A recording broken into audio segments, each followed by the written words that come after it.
Welcome to this live stream from First Unitarian Church of Des Moines. Our mission is to love radically, grow ethically and spiritually, and serve justly.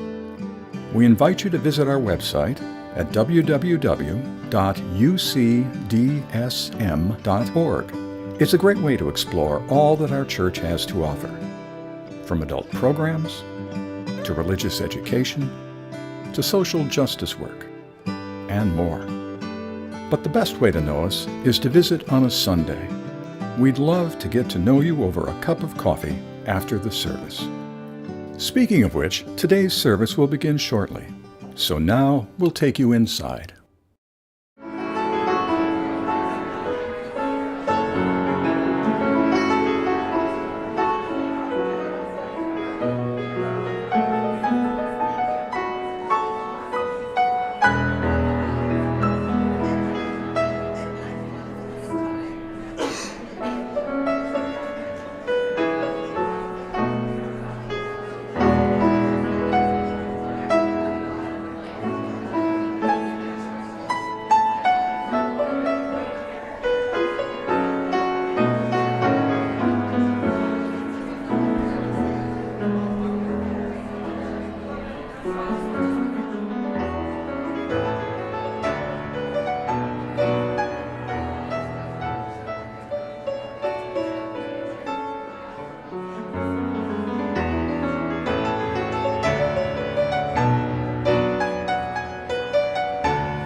Hear these words from the Reverend Gretchen Haley.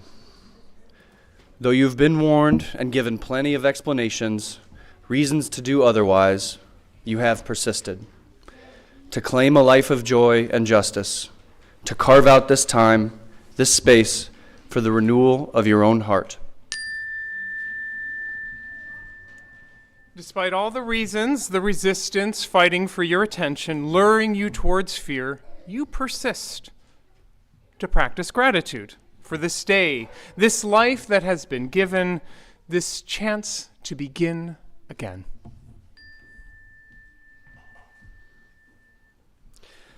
And so let us gather, that we might offer one another courage, strength, healing, hope, and this promise to persist in kindness, persevere in compassion, and prevail in a life that is more than ourselves.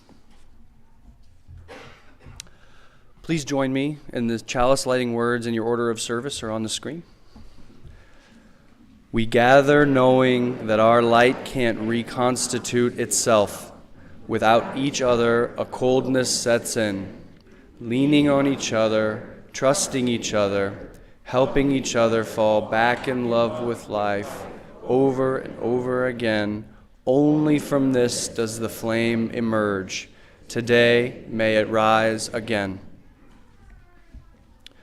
And now, let us pass the peace. If you would prefer a little personal space, simply remain seated and your neighbors will take the cue and leave you in peace. And once you've passed the peace, please remain standing for our opening hymn.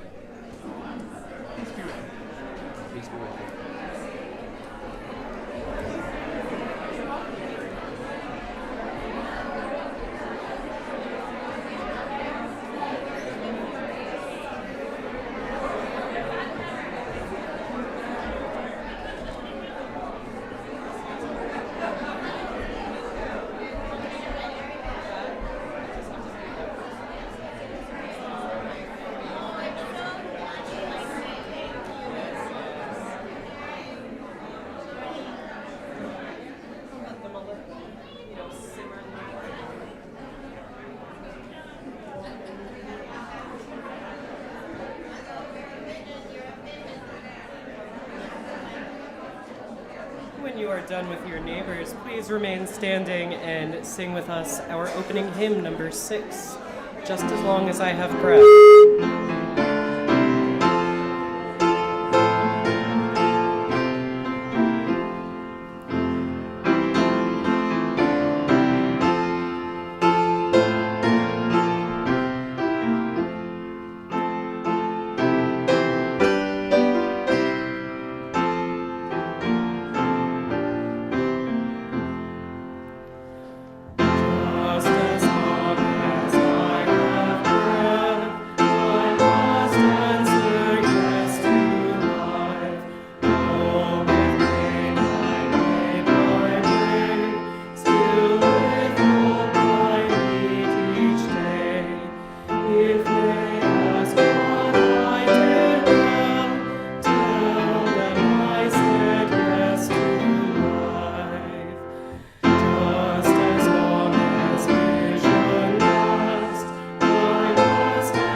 Good morning. I'm Elijah Evans, pronouns he, him, your celebrant this morning. We welcome all people who welcome all people. We welcome all genders, ethnicities, bodies, and stories. Whatever you are carrying with you, whatever you long to set down or pick up today, may you find here the love, support, and encouragement you seek. If this is your first time here, welcome. If you'd like help connecting with folks, please be sure to grab a yellow Let's Talk mug during the coffee hour to communicate your interest in getting to know more people. This Thursday will mark the 171st birthday of Fannie Barrier Williams. She was a gifted musician, writer, and public speaker, and a member of All Souls Unitarian Church in Chicago. She spoke at the International Parliament of Religions in 1893 about what religious spaces could do to address the twin oppressions of racism and misogyny she faced. More religion and less church, less theology and more of human brotherhood, less declamation and more common sense and love for truth. The tendency of creeds and doctrine to obscure religion, to make complex that which is elemental and simple, to suggest partisanship and doubt in that which is universal and certain, has seriously hindered the moral progress of the colored people of this country, she says. Her wisdom was sought out by W.E.B. Du Bois, Frederick Douglass, Booker T. Washington, and her contributions to Unitarian Universalism and social justice work are incalculable. Thank you, Fanny Barrier Williams.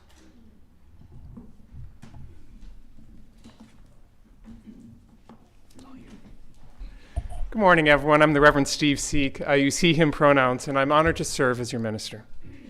Do you know how to become a member here? It's 4 simple steps. Step 1, find me or Faithiana Leonard to ask whatever initial questions are arising for you. We also meet with folks on the first Sunday of the month after the service, back in the Safford area there. Step 2, when you're ready, let us know. We'll send you some information about the history of Unitarian Universalism, the history of our church, and how you can find groups and programs to get involved with. Step 3, find a time to meet with me or Faith for a friendly one-on-one conversation. What are you hoping to get from this community? What are you hoping to share with this community? And how can we support you? And then the fun part, step 4, you get to sign the membership book in the presence of another member. This also means making a financial pledge to support the work we do together and agreeing to our bond of union. Because, after all, as Unitarian Universalists, we are not held together by a theological creed, but by our commitment to one another through said bond of union. Will you say it together with me? We covenant to associate ourselves together for the study and practice of morality and religion, as interpreted by the growing thought and noblest lives of humanity, hoping thereby to prove helpful one to another and to promote truth, righteousness, and love in the world. And we will now sing our second hymn of the morning, number 396, I Know This Rose Will Open. We'll sing it 2 times through.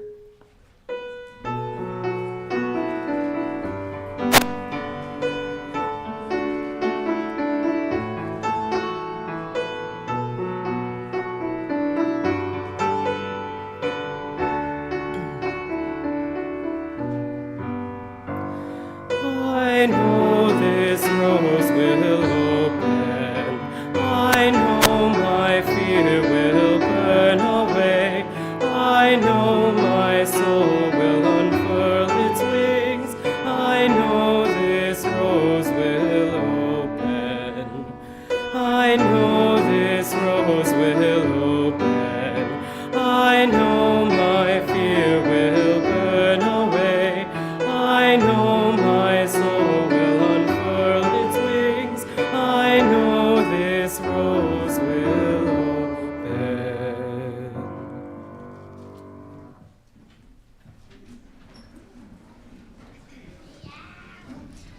Good morning, everybody. We are going to read our story over here in the corner today. So if I could have youth come down here, that would be great. As the youth are coming down, just a quick reminder. As the youth are coming down, if this is your first time here at church, we have the youth go to class afterwards. We sing them out. So feel free to, if it's your first time, have your youth come to class with us, but please come with them, sign them in, and then you're welcome to come back to service.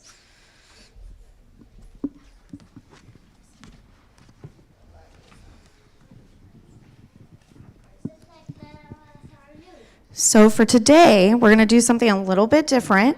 There might be a couple of pages where I might turn the book this way, and if you know the word and I need you to help me finish it, or that sentence, I might put the mic to you to say something, okay? Are you guys ready for that challenge? So today's story is going to be Are You Ready to Play Outside by Mo Williams. Piggy, Gerald,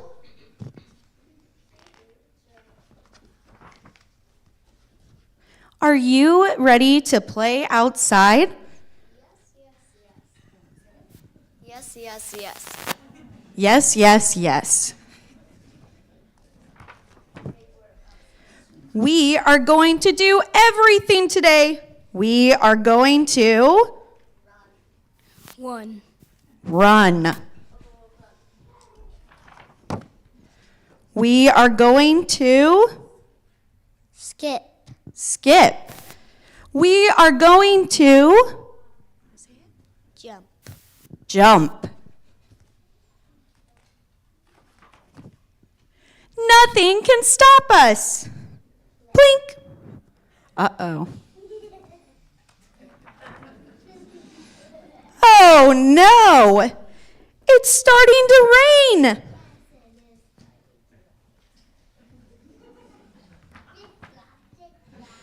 It is Raining. raining. It is pouring.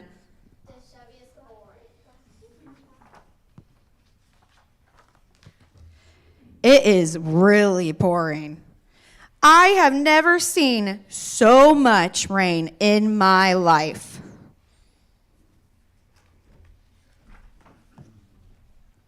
I do not like rain.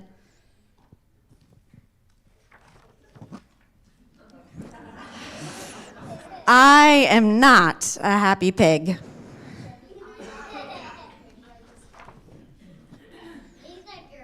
What's he doing right now?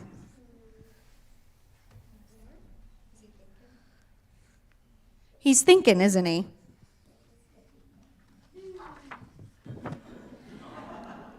Thank you, Gerald.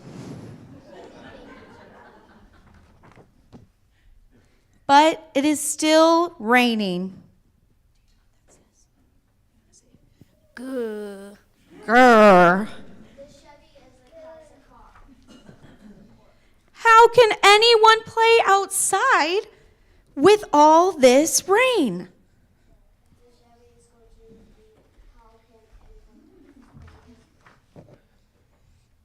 Rain? Yay!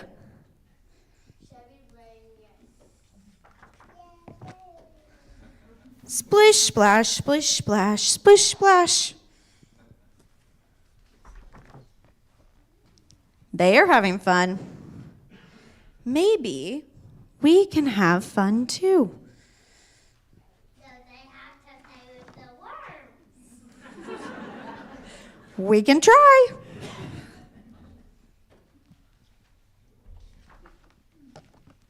wants to say that word? Do you know what that word is? Want to say it? Jump splash.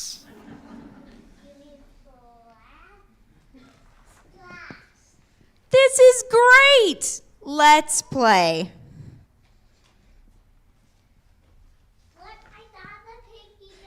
Run, run, run. Skip, skip, skip.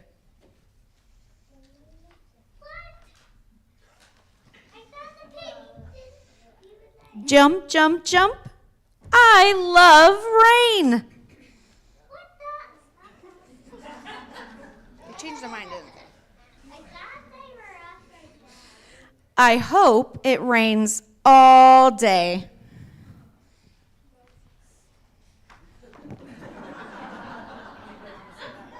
You want to say it? How about you guys say it all together? Can you say it really loud? Rat. Rats. Now I like rain, and now the rain has stopped.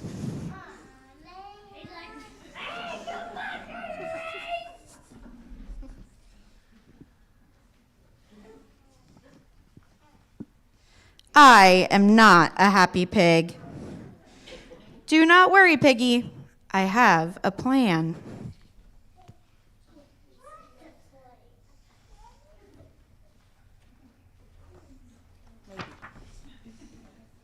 Rain?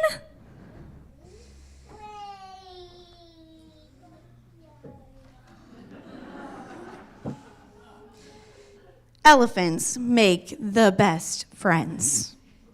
The end. That's a very funny one. And now we will sing our children out to their classes. Go in joy, go in peace to meet the day. With open hearts embrace life's wonder. We will guide you, we will love you all your way.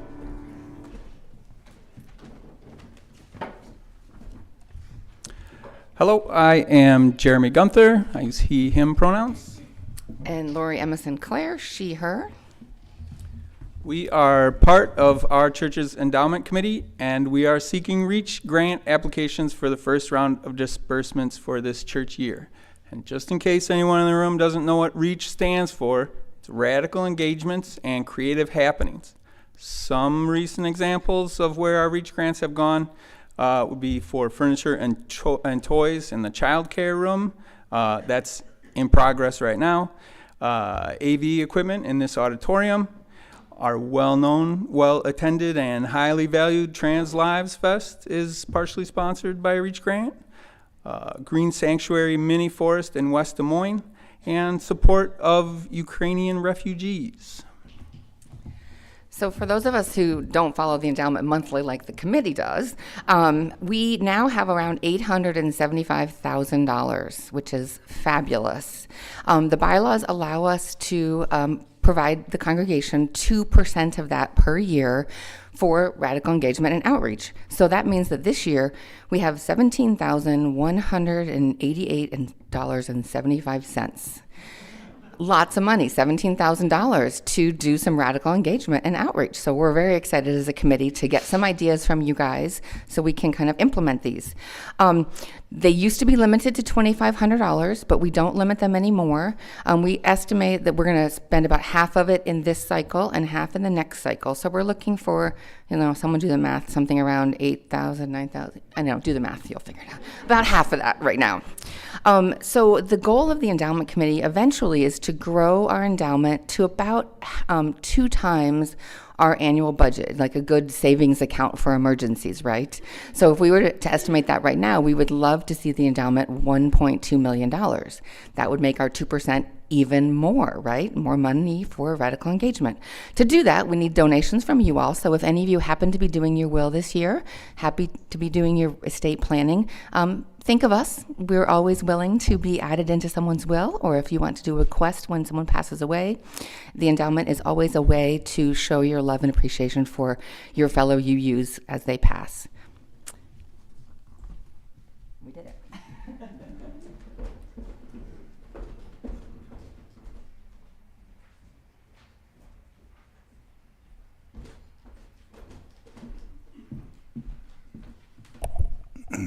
Hi. Yeah, my name is Oge Nadi. I use he, him pronouns. I'm here to tell you about why I'm a member of this church and why I stay, why every year I make a pledge and I keep paying it. So the main reason is I like hanging out with y'all. And the rules say that to be a member, I need to pledge, so I pledge.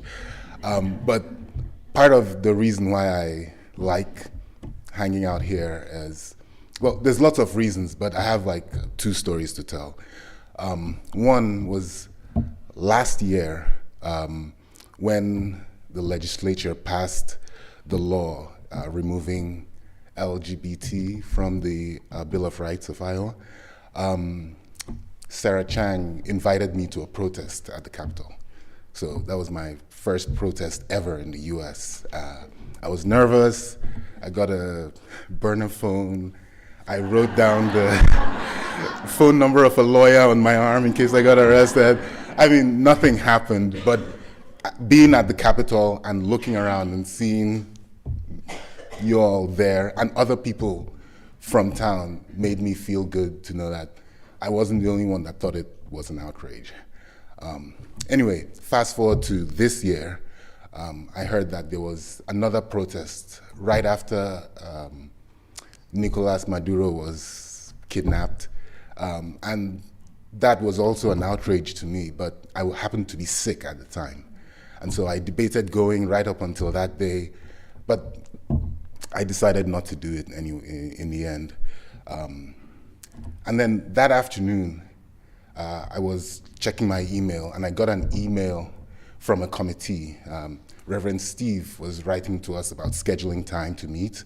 And at the end, he said something like, "Oh yeah, and I'm heading off to the Capitol to go cause some good trouble."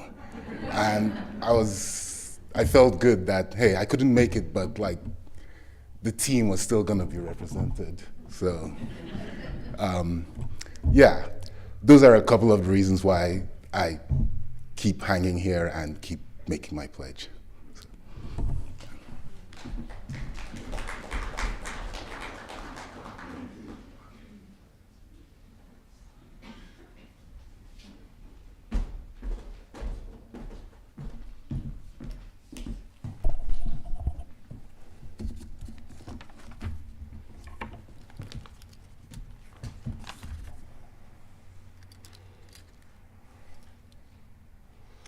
Good morning. My name is Jim Carty, he, him. I am a member of the pastoral care team for this congregation. Sometimes we experience big changes in our lives, and we need a good listener to talk to. If you are feeling overwhelmed, lost, or alone in your grief, please call the pastoral care team. You can reach out to us at pastoralcareteam@ucdsm.com. You can also request assistance or submit a joy or sorrow through the Caring Community page on our website, or by speaking to me or any member of the pastoral care team. First, a reminder of our new Cares and Concerns box, which at this time, admittedly, isn't really being used that much, but it's on the pastoral care desk just outside the auditorium, the old organ console. Cares and concern cards are one more way to share what's in your hearts and on your minds, so you don't have to hold it alone. You can choose to share your name or remain anonymous. And there are boxes to check if you would like a call from the minister, a visit from the pastoral care team, or to have your concerns shared with the congregation on Sunday morning. Here is what's been shared with us this week. Bonnie Schoberg, mother of Todd Lockman, grandmother of Tevka and Torn, passed away last night. Bonnie was a teacher, expert seamstress, and inventor. She was known far and wide for making an excellent pie. She will be missed, and she will be remembered. We received news this week that Shelley Kaldenberg was hospitalized at Westlakes for RSV and meningitis. I'm glad to share that she is on the mend and is expecting to go home tomorrow. Let us surround Shelley with our care and healing energy as she recovers. Please see me after service if you'd like to sign a card for Shelley. A gentle reminder that the Grief Support Circle now meets on the second Sunday of each month at 3 p.m. in the minister's office. The next gathering is today, Sunday, February 8th, and all are welcome to attend for as many or as few times as you need. May you find comfort in knowing that you are held in this community where all that you carry, both light and heavy, is seen and honored. Let's take the next moment or so to share aloud or in writing the names of those you are carrying in your heart today.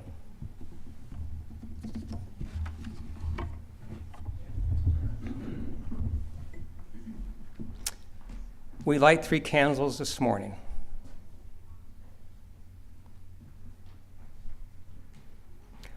One for the joy and sorrows shared aloud, one for those shared in writing, and one for those held silently among us. Let us now take 1 minute out of our week to be quiet for a time.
What is the difference between an offering and a pledge?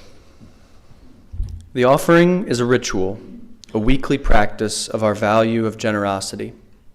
A pledge is a financial commitment we make to support the work of this church. For perspective, the Sunday offering covers about 3.5% of the annual budget. Every year, around this time, our Excellent Stewardship Committee reaches out to you to ask what you might be willing to pledge for the next year, and we set the budget according to those pledges. We hope you will pledge generously, and we hope you will join us on February 28th for our stewardship dinner.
pretty sure I was an unusually self-aware middle schooler. By the ripe old age of 14, I had noticed that I seemed to have a talent for understanding people and making them feel understood. I was instinctively an active listener, a keen observer of people, and I felt genuine compassion for the suffering of those around me.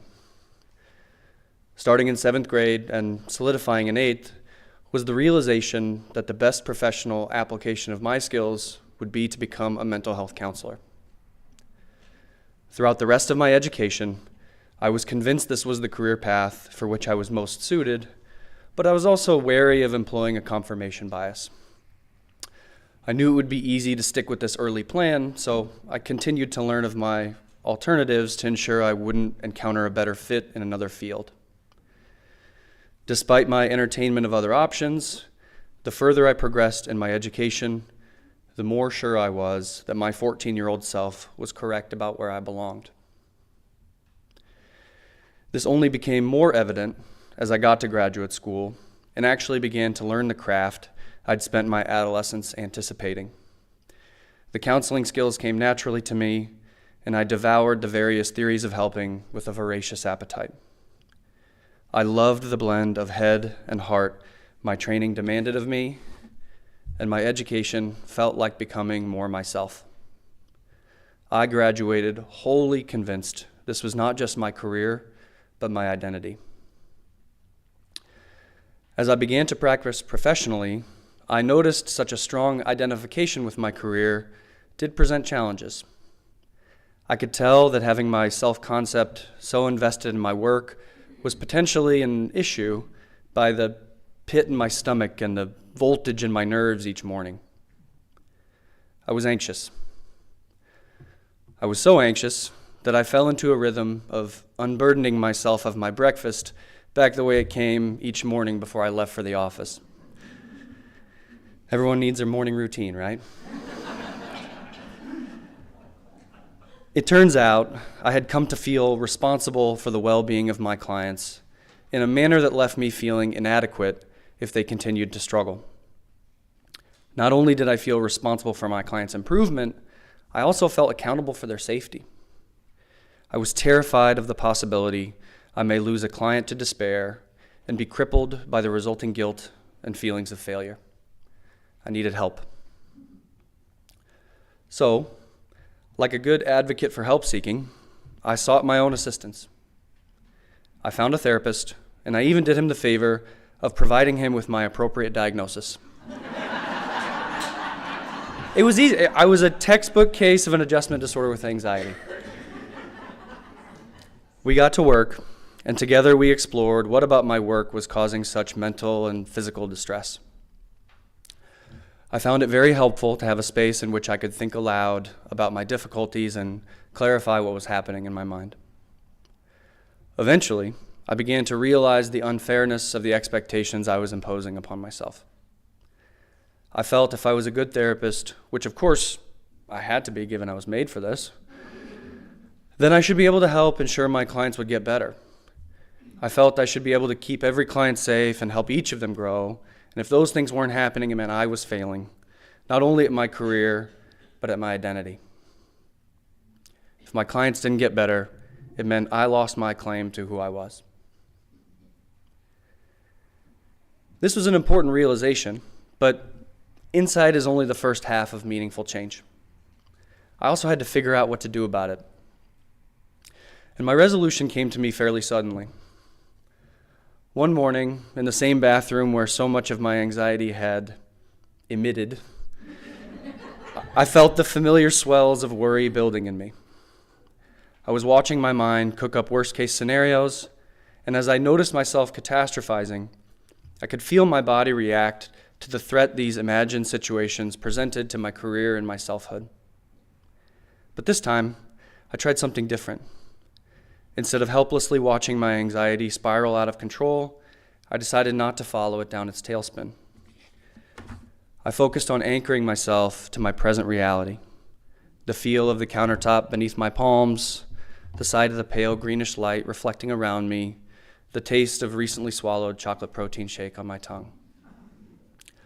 Focusing my awareness on my present sensations kept me from being dragged into those threatening hypotheticals. I realized that I have incredibly limited indirect influence over any of the outcomes I was considering, and instead my energy was best spent focused on the reality of whenever and wherever here is. As I centered myself in that moment, I felt how irrelevant my imagined catastrophes were, and they began to lose their power. With continued practice, grounding myself in the present, the shoulding over how my clients needed to be doing in order for me to feel worthy softened and dissolved. Over time, I came to accept that my job was not to guarantee success. My job was to do my best to provide opportunities, but I am not liable for whether or not those opportunities can be actualized. For me, embodying resilience was a matter of embodiment.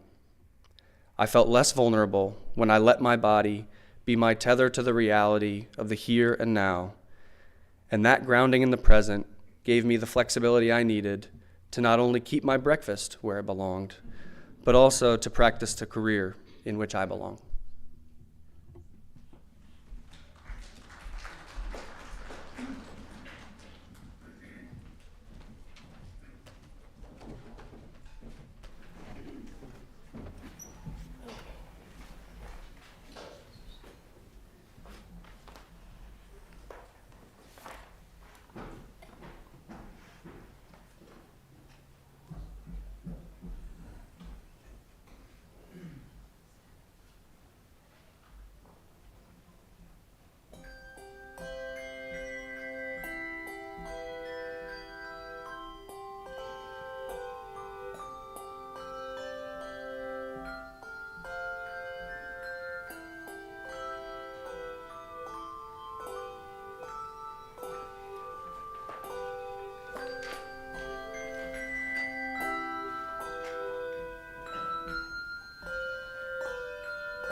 Just want to give a special thank you to all the music today. Thank you to Susie and Viola, and thank you to the bell choir.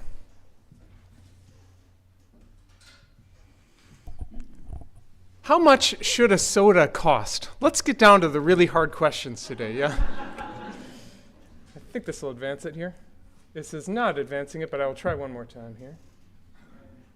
Try again. There we go. Yeah, if you popped into the gas station on the way home from church today, and you just wanted to grab a soda, how much should it cost? I know the answer, and I don't agree with it. It's about $2.50 now, but my brain is stuck on 50 cents. I remember 2 quarters, yeah? I remember it being cheaper than that, but it was stuck on 50 cents. I got to $1 at some point. But many times I've thought, I'll grab a soda. I pop in, it's $2.50, and I say, I cannot pay for that. I'm sorry. It's not the right price. It shouldn't cost that much. Well, this month we're talking about what it means to embody resilience. And last week we defined resilience in its first definition, like Gumby, our capacity to spring back into our shape, like a reed that can bend over in a storm and come back, right? In contrast to a bending reed is a sturdy oak, very strong, very resistant, but it snaps in the wind, or like a football player, incredibly strong, but very prone to an injury. And so we talked about how resilience helps us hold our ground without falling apart and breaking. And then we acknowledged that, of course, sometimes we do break apart. And that's when we talked about kintsugi and the ability to put ourselves back together. We acknowledged that sometimes what breaks into 100 pieces is our hearts, and that we can put our hearts back together into a more compassionate, capacious, heart-opening way of being in the world. But today I'm still mad about soda. Because it should cost it. I've looked up how much it costs to produce the soda. It's highway robbery, okay? And I'm hung up on it. I'm fixed on it. And I wonder what you might be hung up on, what you might be carrying around as a sort of burden in your life. Here's an example. Is there something in your home, in the place where you live, that's supposed to work that doesn't? Or am I the only one? Okay. We have a recently purchased ceiling fan and light in one of the kids' bedrooms. The light is stuck on. The remote is broken. We have to wrap the light in like a blanket or cut the breaker every night. It should go on and off. It does not. Do you have a dishwasher that needs to be hit twice like the Fonz? Something like that, right? From those sort of more trivial things to the harder things. Is there something about your body that should work this way, but actually works that way? Or is it just me? This is a very tender question, so I'd like to lighten the room. I should have hair, okay? This is me. Look at that guy. That guy's got hair, okay? How long shall I leave this up? Maybe just another second. Okay. Plenty of people have a beautiful head of hair well into their 80s. I don't know why my hair quit in its late 30s, but I should have it. I just don't. Because I'm cool. Thank you. I bring it up in a light way because I think for all of us, including me, there are also things that are more important than hair that should work this way, and they don't.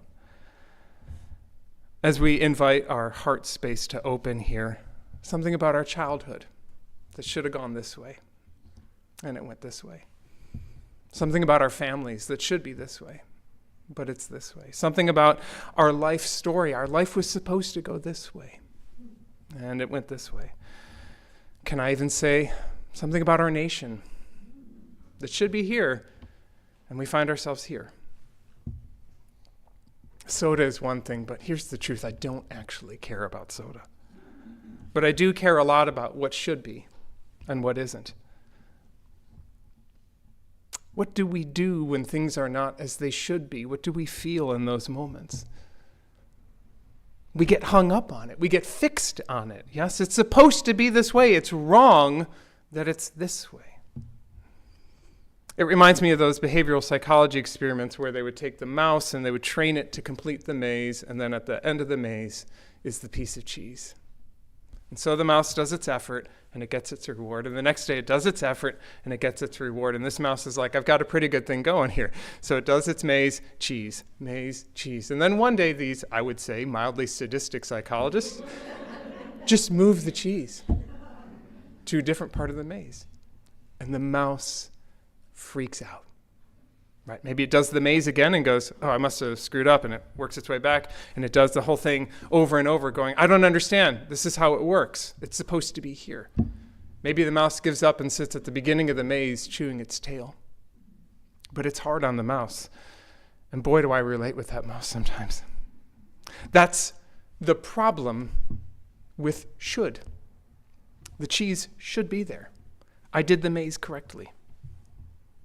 But sometimes cheese moves. And now the mouse has a choice. Do I keep retracing my steps and hope the cheese finds its way back to me? Do I just quit? Do I find another path? Because the first definition of resilience, what we talked about last week, is our quality of springing back. But that doesn't mean that that's the only way to be resilient, to return to your past shape. Sometimes resilience is not about springing back, but about springing forward to the new reality. Sometimes resilience means letting go of something that ought to be one way, but is no longer that way. Letting go of what should be and learning to live with what is. When the celebrants were talking about resilience, this aspect of resilience really lit up the table. Someone said, well, resilient people see that everything is figure-outable. And it was so good I had to write it down word for word. Everything is figure-outable. Just as long as I have breath, tell them I said yes to life. That resilient people are solution-oriented. I know this rose will open. The cheese is not where I thought it would be, but let's figure this out. Let's go check out the rest of the maze. And man, isn't that easier to do with someone else's life? It's almost satisfying.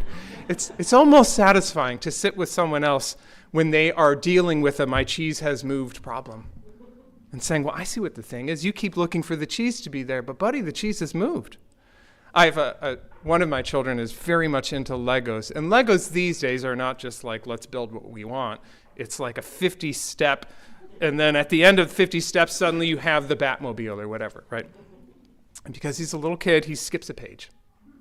But you don't notice that you skipped a page until you're trying to put like the fender of the Batmobile onto and it doesn't work. It should work, but it doesn't work. And so since it's not my problem, I go, well, that's fine. Everything is figure-outable. Let's just take a breath. The cheese has moved. Let's just go back a couple steps here. Let's figure out what happened. And then with no sense of irony, I will walk from trying to teach my child that resilience to opening my laptop and losing my mind over an email about what should be versus what is. It's so much easier to see it in someone else, yeah? So the key to embodying this other definition of resilience, that major step, is to accept your reality. Okay, this is real. The cheese is not where it's supposed to be. In the oak and reed metaphor from last week, okay, this is real. This is a new kind of wind. In the gas station, Steve, this is just how much soda costs. You're thinking about 1985, when you had hair. In American politics, it's about taking a breath and saying, they are now arresting toddlers and journalists. This is real. Now, accepting reality, that sounds straightforward. Again, it's easy to explain to someone else. But often when we try it in our own experience, we get yanked back by something. We're ready to take that leap, but we get pulled back by our sense of self, by ego, by what should be. Because the truth is, I did do the maze perfectly. Someone else moved the cheese, and that's not fair. I developed into an incredibly strong oak. How dare this wind break me? I keep healthy. I do not deserve this diagnosis. And you're right. You don't deserve it. You didn't deserve to have the cheese ever move. You didn't deserve to have the wind get so strong that it cracks us. You never deserved that diagnosis. It is not your fault. But I don't think we live in a world where good and bad circumstances are apportioned to people according to their merit. I don't buy that we live in that kind of a world. I think we live in a world where cheese moves. To quote M. Scott Peck in the famous book, The Road Less Traveled, his famous first sentence. Say it with me if you know it. Life is difficult. He goes on, he doesn't stop the book there. He writes, life is difficult. This is a great truth, one of the greatest truths. It is a great truth because once we truly see this truth, we transcend it. Once we truly know that life is difficult, once we truly understand and accept that, then life is no longer difficult. Because once it is accepted, the fact that life is difficult no longer matters. Peck is, of course, borrowing from the first noble truth of Buddhism. There is suffering and difficulty and stress in life, full stop. It's not about you, it's not about me, it just is. But that is hard to accept. Because from a theological perspective, it makes more sense to associate our works with our salvation. The quid pro quo of it all. So we hold on to these grievances and slights and injuries and unfairnesses like stones in our pocket. And we don't do it because we're masochists or because we enjoy the pain and the suffering of all this unfairness, but because it makes more sense to feel like it's unfair that the cheese moved than to accept the reality that cheese moves. And so we carry that pain like stones in our pockets, sometimes even in our shoes. And that makes every step of the journey tender. And that pain becomes normal for us. That becomes our familiar. It defines how we move through the world with all of these rocks in our pockets. I can tell you I've carried a couple rocks in my pocket for years at a time before accepting that reality. I don't think I'm alone. How do we set these down? How do we find that kind of resilience? Ralph Waldo Emerson has something to say about it. Emerson, famous writer and philosopher, also part of the movement in the Harvard Theological School in the early 1800s that created American Unitarianism. He got too cool for school immediately and left the movement and started to study Buddhism. And Emerson had this to say, "Finish every day and be done with it. You have done what you could. Some blunders and absurdities no doubt have crept in. Forget them as soon as you can. Tomorrow is a new day. Begin it well and serenely, and with too high a spirit to be cumbered with your old nonsense." Isn't that a charmingly Harvard way to say, let it go? Emerson. I think a lot of times we get hung up on things because we want impermanent things to be permanent. And that's the second part of Buddhism. We want the impermanent things to last forever. I do want soda to keep costing 50 cents, but I understand that's not how pricing works. I would like my hair, but I understand that hair follicles are not permanent. I would like our government's 3 branches to use the checks and balances that I was taught in 7th grade, but I understand that institutional customs are not permanent.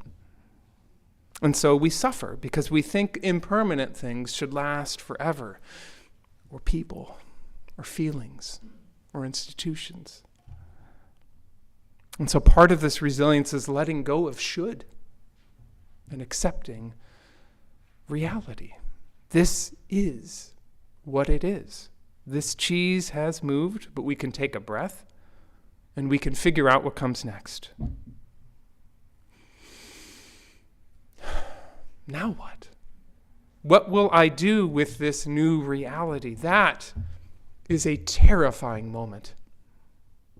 Because however uncomfortable it is to keep going through the same route in the maze and waiting for the cheese to come back, however uncomfortable it is to be burdened with pockets full of stones, however hard that suffering is, it is known.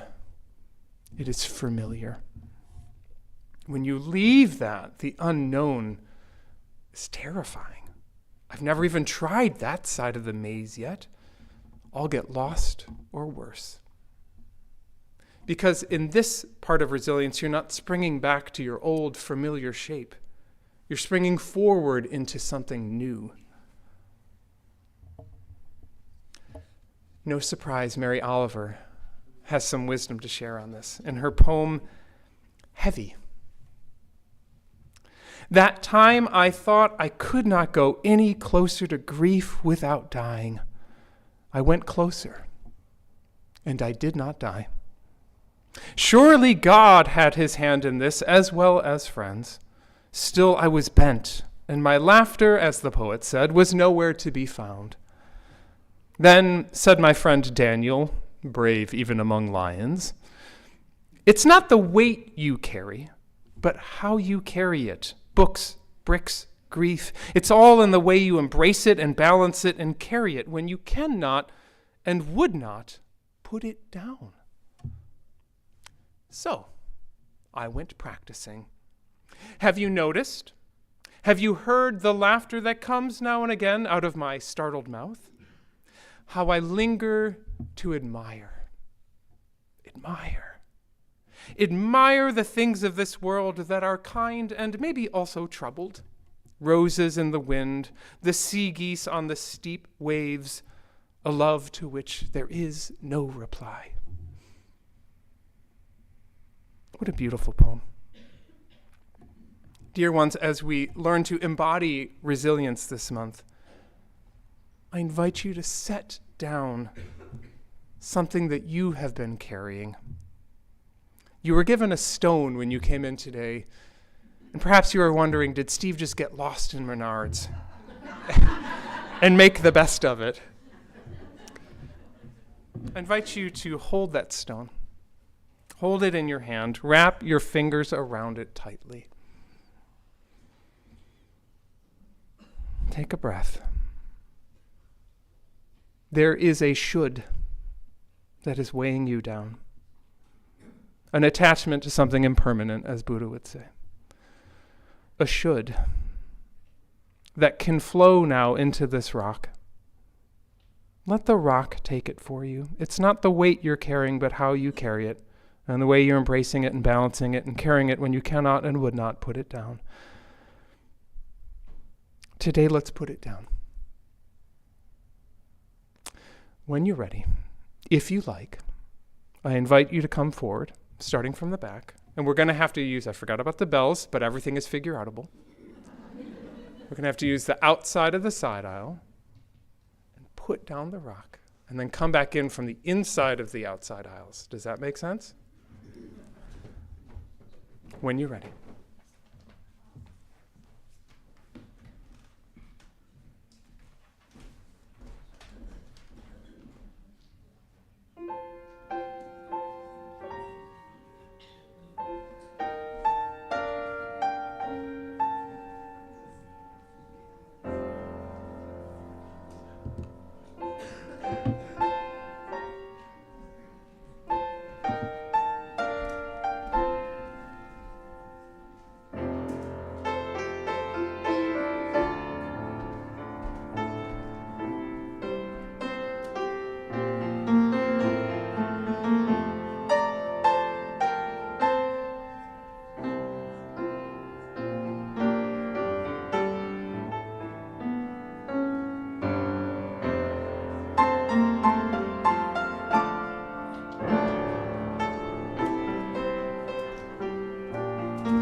Have you noticed, have you heard the laughter that comes now and again out of my startled mouth? It's no longer, it should be this other way. It's no longer, I just wish it was like it used to be. But now, with a true courage and resilience, this is reality, and this is figure-outable. Notice a new quality of lightness in your shoulders, the smoothness of your breath, the pocket free of that stone. When a truer simplicity is gained, we can bow and bend and adapt and flow. Last week I finished by saying that to embody resilience is to claim our right to live and to thrive in the world, knowing that the world will always have storms. And today we remember that to embody resilience is to claim our right to live and thrive in the world, knowing that life is difficult, that this world will always keep changing. When we set down all of the shoulds, we free ourselves to embrace a full life in all of its exquisite, heartbreaking, and impermanent beauty. Amen.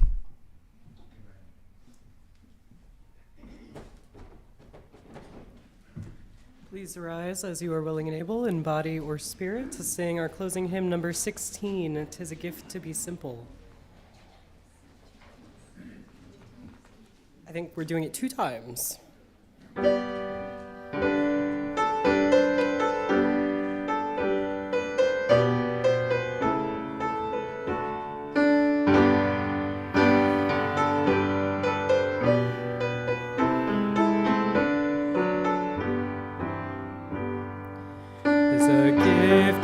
Simple, 'tis a gift to be free, 'tis a gift to calm down where we ought to be. And when we find ourselves in the place just right, 'twill be in the valley of love and delight.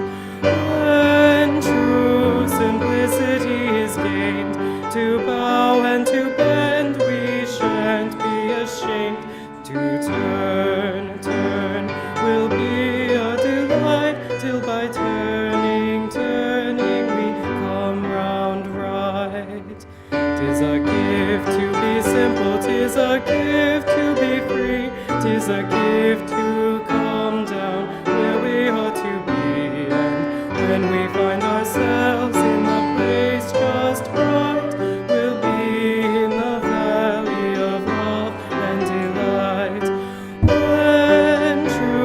Simplicity is gained, to bow and to bend, we shan't be ashamed to turn will be our delight, till by turning we come round right.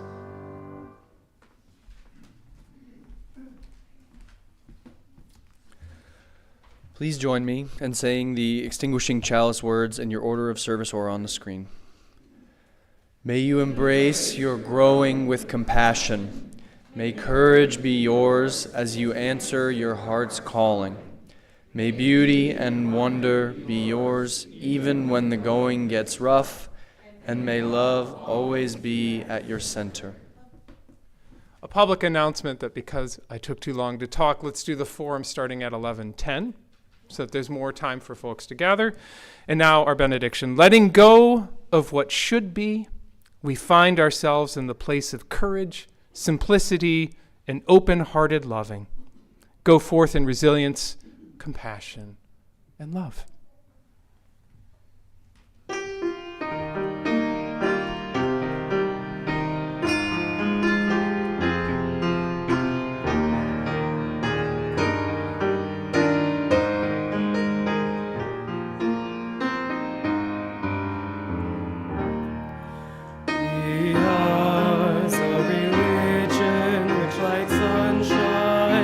Everywhere, its temple all space.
As this live stream from First Unitarian Church comes to an end, remember that previous live streams can be found on our YouTube channel. We'd love to see you in person someday. Until then, thanks for joining us.